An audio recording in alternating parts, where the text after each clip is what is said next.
Hi hello வணக்கம். எல்லாரும் எப்படி இருக்கீங்க? நான் உங்க ரேகா. இன்னைக்கு நம்ம யாரை பத்தி பார்க்க போறோம்னா, சமூக வலைதளத்துல ரொம்பவே இந்த நியூஸ் வந்து இப்போ பரவலா ட்ரெண்ட் ஆயிட்டு இருக்குங்க. அதாவது யாரை பத்தி பேச போறேன்னா, நம்ம சிம்ரன் ஜோதிகாவை பத்தி தாங்க. அதாவது சிம்ரனுக்கும் ஜோதிகாவுக்கும் என்ன பாண்டிங் போயிட்டு இருக்கு. அவங்க வந்து அ இதுக்கு முன்னாடி இருந்து அதாவது சிறு வயதிலிருந்தே இப்போ வரைக்கும் நல்ல ஃப்ரெண்ட்ஸா இருக்காங்களா? இல்ல அவங்களுக்குள்ள என்ன பிரச்சனை?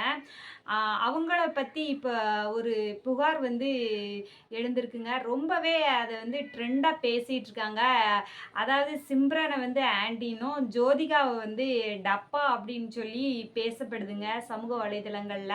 இதெல்லாம் உண்மையா? இல்ல அது ஒரு தவறான கருத்தா? அப்படிங்கிறதாங்க நான் உங்ககிட்ட இன்னைக்கு ஷேர் பண்ண போறேன். வாங்க வீடியோக்குள்ள போகலாம்.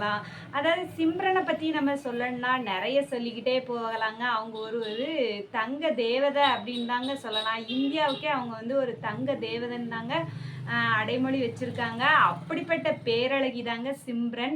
அப்படிப்பட்டவங்க வந்து ஏன் இந்த மாதிரி ஜோதிகாவை சொல்லணும்? ஜோதிகா அவங்கள பார்த்து ஏன் ஆன்டின்னு சொல்லணும்? இந்த மாதிரியான விமர்சனங்கள் ஏன் இப்படி வந்து வைரலா பரவிக்கிட்டு இருக்கு அப்படின்னு பார்த்தோம்னா, அதாவது சிம்ரன் வந்து எந்த பேட்டியில வந்து அவங்க வந்து ஏதாவது ஃபங்க்ஷன் போறாங்க அப்படின்னா, அவங்க பேட்டி கொடுக்கும்போது ரொம்ப டென்ஷனே ஆக மாட்டாங்களாம். யாரை பத்தி எதுவும் நினைக்க மாட்டாங்களாம். யார்கிட்டயும் கோவப்பட மாட்டாங்களாம். ரொம்ப அன்பா பேசுவாங்களாங்க. அப்படிப்பட்டவங்க இப்ப ரீசெண்டா 2025ல நடந்த ஒரு அவார்டு ஃபங்க்ஷன்ல வந்து ரொம்பவே அவங்க வந்து ஆவேசமா பேசியிருக்காங்க. எப்படி சொல்ல, ரொம்ப கோவமா பேசியிருக்காங்க. ஆன்டின்னு சொல்லிட்டாங்க. ஆன்டி ரோல்னா என்ன தப்பாங்க? ஆன்டி ரோல்ல ஏன் நடிக்கக்கூடாதாங்க? ஏன் அவ்வளோ பெரிய அது ஒரு பெரிய விஷயமா அப்படின்னு சொல்லி அவங்க வந்து அந்த கோரிக்கையை வந்து மின் வச்சிருக்காங்க. எப்படின்னு பாக்கீங்களா, அவங்க கூட நடிச்ச சக நடிகை தான் இவங்க வந்து ஆண்டி அப்படின்னு சொல்லி அவங்களுக்கு வந்து மெசேஜ் பண்ணியிருக்காங்க. அதாவது அவங்க கூட நடிக்கிற ஒரு சகோதரி இந்த மாதிரி மெசேஜ் பண்ணியிருக்காங்க. நீங்க வந்து ஆண்டி ரோல்ல பண்ணதை விட இது நான் நடிச்ச ரோல் வந்து ரொம்ப ஒன்றும் பெருசு இல்லைங்க. நீங்க வந்து ஆண்டி கேரக்டர்லயே நடிக்கீங்க அப்படின்னு சொல்லி கிண்டலாக கமெண்ட் பண்ணியிருக்காங்கங்க. அப்படி கமெண்ட் பண்ணது ஜோதிகா தான் அப்படின்னு சொல்லிட்டு நான் நிறைய பேர் பேச ஆரம்பிச்சிட்டாங்க. வெளிப்படையாகவே பேசுகிறாங்க. ஜோதிகா தான் சிம்ரனை வந்து இந்த மாதிரி ஆண்டின்னு சொல்கிறாங்க. சிம்ரன் வந்து ஜோதிகாவை பார்த்து டப்பான்னு சொல்கிறாங்க. இந்த மாதிரி வந்து விமர்சனங்கள்லாம் ஓடிக்கிட்டே இருக்குங்க. ஆனால் நேச்சுரலாக பார்க்கும்போது சிம்ரன் வந்து ரொம்ப டேலண்டான ஒரு பர்சனுங்க. எப்படி சொல்ல, அதாவது ஜோதிகா வந்து அவங்களோட பேக்ரவுண்ட் வந்து அவங்க நக்மாவை வச்சு இந்த சினி ஃபீல்டுக்குலேருந்து உள்ளே வந்தாங்க. ஆனால் சிம்ரன் வந்து அப்படி வரலங்க. இவங்க வந்து பஞ்சாபில் பிறந்து மும்பையில் செட்டில் ஆகியிருக்காங்க. இவங்க வந்து ஃபஸ்ட்டு ஒரு ரோல் மாடலாக தான் ஏதாவது ஒரு இதில் ஆடு ஷூட்டில் ஏதாவது போய் சும்மா ஏதாவது ஒரு மாடலிங் தான் பண்ணிக்கிட்டே இருந்தாங்க. நம்மளுக்கு எப்படியாவது நடிக்க சான்ஸ் கிடைக்காதா அப்படின்னு சொல்லிட்டு ரொம்பவே ஏங்குனாங்க. அப்போ தாங்க அமிதாப் பச்சனோட ஒய்ஃப் தான் அவங்களுக்கு ஒரு ஆஃபரை கொடுத்து ஃபஸ்ட்டு அவங்கள வந்து அவங்களுக்கு பேர் சிம்ரன்ட்டு வச்சு அவங்கள வந்து இந்த திரையுலகத்துக்கு அறிமுகப்படுத்தினாங்க. அப்படி அறிமுகப்படுத்தினவங்க மறுபடியும் எங்கே வந்தாங்கன்னா, நம்மளுடைய தமிழ்நாட்டிற்கு வந்தாங்க. அப்படி வரும்போது தான் அவங்களுக்கு கிடைச்ச ஃபஸ்ட்டு நேருக்கு நேர் படம், அதுக்கப்புறம் அவள் வருவாளா, துள்ளாத மனமும் துள்ளும், பார்த்தேன் ரசித்தேன், இந்த மாதிரி நிறைய படங்கள் வந்து அவங்களுக்கு வந்து ஹிட்டாக அமைஞ்சுதுங்க. சொல்லப்போனால் கன்னத்தில் முத்தமிட்டால் இந்த திரைப்படத்தில் வந்து அவங்க வந்து குழந்தைக்கு அம்மாவாக நடிச்சிருப்பாங்க. அதில் வந்து ரொம்பவே சூப்பராக இருக்கும் அவங்களோட கேரக்டர். அதேமாதிரி பார்த்தேன் ரசித்தேன் படத்தில் வந்து ஒரு நெகட்டிவ் கேரக்டரில் நடிச்சிருப்பாங்க. அந்த நெகட்டிவ் கேரக்டர் நடிக்கிறதுக்கு சிம்ரன் தான் பொருத்தமான ஆள் அப்படின்னு சொல்லி சூஸ் பண்ணி அவங்களோட ஹால் சீட்டுக்காண்டி வெயிட் பண்ணி இருந்தாங்களாங்க அந்த படம் தயார் பண்ணும்போது. அப்பவும் அவங்க சிம்ரன் வந்து பிஸியாக இருந்ததுனால அந்த கால் சீட் கிடைக்குமோ கிடைக்காதுன்னு வெயிட் பண்ணி, ஆனால் அவங்க கதையை சொன்னோடனே சிம்ரன் நான் பண்ணுறேன், இந்த கேரக்டர் நான் உங்களுக்கு பண்ணி தரேன்னு சொல்லி ஓகே பண்ணிட்டாங்களாங்க. அப்படி பண்ணி நான் நடித்த படம் தாங்க பார்த்தேன் ரசித்தேன். ரொம்ப சூப்பராக நடிச்சிருப்பாங்க. அதே மாதிரி அவங்க ஆடக்கூடிய நடனமாச்சு எவ்வளோ சூப்பராக இருக்குன்னு தெரியுமாங்க. சூப்பராக இருக்கும், அட்டகாசமாக இருக்கும். அப்படி நடிச்சிருப்பாங்க. அவங்களுக்கு டான்ஸ்னால் ரொம்பவே சூப்பராக இருக்கும். எப்படி சொல்ல, அவங்களோட டான்ஸ் வந்து பட்டி தொட்டி எல்லாம் அப்படியே பறந்து ஓடுங்க. ஆனா அதே இது நீங்க ஜோதிகாவை கம்பேர் பண்ணும்போது அவங்கள ஒரு 50 ரூபாய்க்கு டைரக்டர் நடிக்க சொன்னா அவங்க ஒரு 150 ரூபாய்க்கு நடிக்கிற மாதிரி ஆயிரும். அதாவது ரொம்ப எக்ஸ்ட்ராவே எமோஷனலா நடிப்பாங்க. அது வந்து கொஞ்சம் நேச்சுரலாவே இருக்காதுங்க. சொல்லப்போனா அவங்க வந்து ஃபேமிலி பேக்ரவுண்ட்ல இருந்து ஜோதிகா வளர்ந்து வந்தாங்கன்னு தாங்க சொல்லலாம். ஆனா சிம்ரன் வந்து அப்படி இல்லைங்க. அவங்களோட ஓன் டேலண்ட்டை வச்சு தான் அவங்க வந்து திரையுலகத்துக்கு வந்தாங்க. அவங்க வந்து உண்மையாலுமே ஒரு சாஃப்டான கேரக்டர் தாங்க. எப்படி அவங்க என்ன சொல்லுவாங்கன்னா, பணம் வந்து முக்கியம் இல்லைங்க, அவங்களுடைய குணம் தான் முக்கியம் அப்படின்னு சொல்லியிருக்காங்க. ஒருத்தங்களுடைய கெப்பாசிட்டியை வந்து எப்படி சொல்ல, அந்த பணம் வந்து எப்போதுமே நிர்ணயிக்காதாங்க. அவங்களோட குணம் வந்து நல்லா இருந்துன்னா அவங்க லைஃபுக்குமே அவங்க வந்து சூப்பராக இருப்பாங்கன்னா அவங்களுடைய பேர் பெருமைகள்லாம் எப்படி சொல்ல நிலைத்து நிற்குமாங்க. ஆனால் இதே இது அவங்க புகழ்ச்சிக்காக இவங்களை வச்சு நம்ம பேர் வாங்கிடலாம் அப்படின்னு சொல்லிட்டு ஒருத்தங்களை ப்ரொமோட் பண்ணி அந்த இதில் கிடைக்கக்கூடிய பேரை வந்து அவங்க வந்து விரும்பவே மாட்டாங்களாங்க.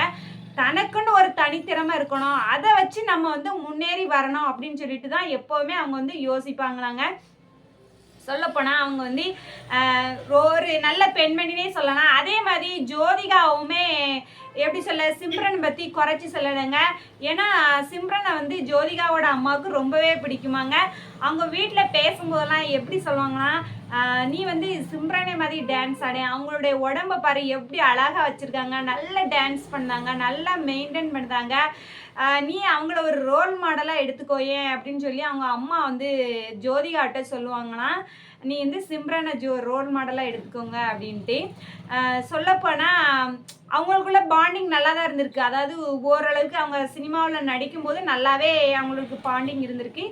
அதுக்கப்புறம் கொஞ்ச நாள் போக போக அவங்களுக்கு மேரேஜ் ஆகி அவங்களுக்கு குழந்தை அப்படின்னு சொல்லிட்டு வரும்போது ரொம்பவே க்ளோஸ் ஆகியிருக்காங்க. அதாவது உன் குழந்தை என்ன பண்ணுது, என் குழந்தை என்ன பண்ணுது, அவன் என்ன பண்ணுதான், இந்த பொண்ணு என்ன பண்ணுதா அப்படின்னு சொல்லி அவங்களோட ரிலேஷன்ஷிப் வந்து ரொம்பவே க்ளோஸ் ஆக ஆரம்பிச்சிருக்குங்க.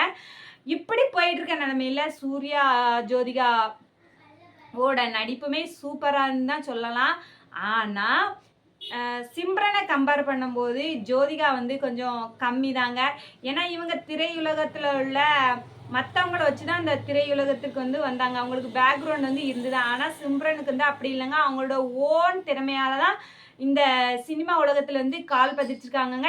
இப்போவுமே அவங்க வந்து சிம்ரன் வந்து பஞ்சாபில் பிறந்து மும்பையில் வளர்ந்தாலுமே அவங்க இப்போ இருக்கிறது வந்து தமிழ்நாட்டில் தாங்க. ஆனால் ஜோதிகா எப்படிங்க தமிழ்நாட்டில் பிறந்து மும்பையில் போய் செட்டில் ஆகியிருக்காங்க. எவ்வளோ ஒரு வித்தியாசம்னு பார்த்தீங்களா? இதாங்க இவங்க 2 பேருக்கு உள்ள வித்தியாசம். சொல்லப்போனால் நிறைய பேர் நிறைய விதமாக சொல்கிறாங்க. ஜோதிகாவை டப்பா, பூசணிக்காய், உருளைக்கிழங்கு இந்த மாதிரி வார்த்தைகளால் எப்படி சொல்ல வர்ணிக்க ஆரம்பிச்சிருக்காங்க. அதாவது சிம்ரனோட நடிப்பு நிகர் யாருமே இருக்க முடியாது, இவன் வந்து ஒரு கனவு கண்ணி, நாட்டிய பேர்வழி இந்த மாதிரி தான் பேசுகிறாங்களே தவிர ஆண்டி கேரக்டரில் நடித்தா என்ன தப்பா அப்படின்னு சொல்கிற அளவுக்கு ஏதோ ஒரு கேரக்டர் நான் எனக்கு கொடுத்த கேரக்டரில் நான் நல்லா முழுமையாக நடிக்கேங்க, அதுவே எனக்கு போதும், அதுவே என்னைய வந்து பெரிய ஆளாக வளர்த்து விடும். அதாவது எப்படி சொல்ல, ஒருத்தங்களுக்கு பணம் வந்து முக்கியம் இல்லைங்க. நிறைய பணம் சேர சேர அவங்களுடைய குணம் வந்து மாறிக்கிட்டே இருக்குமாங்க.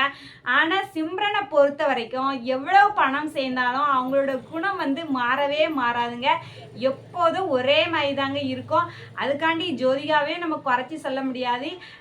சமூக வலைதளத்தில் வந்து இந்த மாதிரி பேச்சுகள்லாம் ஓடிக்கிட்டு இருக்கு. இவங்க அவங்கள பார்த்து ஆண்டினும், அவங்க இவங்களை பார்த்து டப்பான்னு சொல்கிறாங்கன்னா பேச்சு வந்து அடிபடுது. ஆனால் அவர்கள் வந்து நேரடியாக சொல்லலைங்க, இவங்க தான் என்னைய ஆண்டின்னு சொன்னாங்க அப்படின்ட்டு.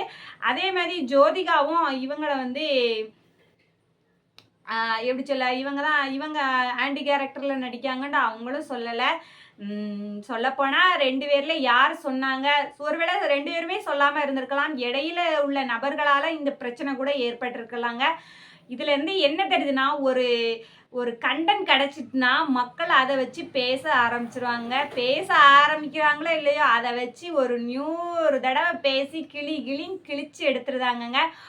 ஓகேங்க, நம்ம மீண்டும் மற்றொரு வீடியோவில் பார்க்கலாம். உங்களுக்கு ஏதாவது நான் பேசுனதில் ஏதாவது தவறுகள் இருந்தால் கண்டிப்பாக கமெண்ட் பண்ணுங்கள் ஃப்ரெண்ட்ஸ், நான் அதை வந்து திருத்திக்கிடுதேன். ஓகே, மீண்டும் நம்ம மற்றொரு வீடியோவில் சந்திக்கலாம். நன்றி.